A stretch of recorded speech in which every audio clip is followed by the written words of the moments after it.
बिहार फिर एक बार लहूलुहान है। कहीं 16 साल का मासूम राजा यादव की दरिंदगी का शिकार हुआ तो कहीं 7 राजपूतों को तलवार से काट डाला गया, गोलियां चलाई गई। ये कोई आम घटना ही नहीं, ये इंसानियत को शर्मसार कर देने वाली कहानियां हैं। पहली घटना बिहार के पूर्वी चंपारण जिले की है, जहां ईंट के लेन देन को लेकर के 16 वर्षीय लड़के राजा यादव के दोनों हाथ बेरहमी से काट दिए गए। गुनहगार का नाम शेख बहादुर और उनके 2 बेटे नियाज और नेहाल और अन्य सलीम करीमुल्ला है। राजा यादव को स्कॉर्पियो में अगवा कर लिया गया। फिर उनके साथ जो हुआ वह सुनकर रूह कांप उठती है। दूसरी घटना सिवान जिले के कड़हिया गांव की है, जहां जमीन के पुराने विवाद ने 7 जिंदगियों को निगल गया। 7 मृतक राजपूत समाज के थे और आरोप है कि हमला भूमिहार समाज के लोगों ने किया। तलवार से काटा गया, गोलियां चलाई गई और गांव में की हवा आज भी सन्नाटे में डूबी हुई है। दोनों घटनाएं अलग अलग समाज की हैं, लेकिन पीड़ा, न्याय और खामोशी एक जैसी है। जैसे राजनीतिक दल चुप है क्योंकि शायद उनको वोट बैंक का मामला नहीं है।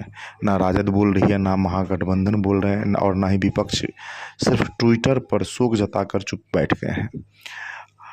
क्या हम केवल चुनावी मौसम में इंसान होते हैं? क्या जाति देखकर न्याय तय होगा?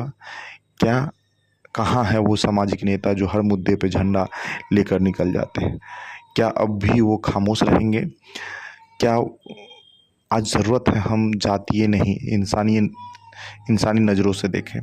राजा यादव को भी न्याय चाहिए, कोरिया गांव के 7 राजपूतों को भी न्याय चाहिए।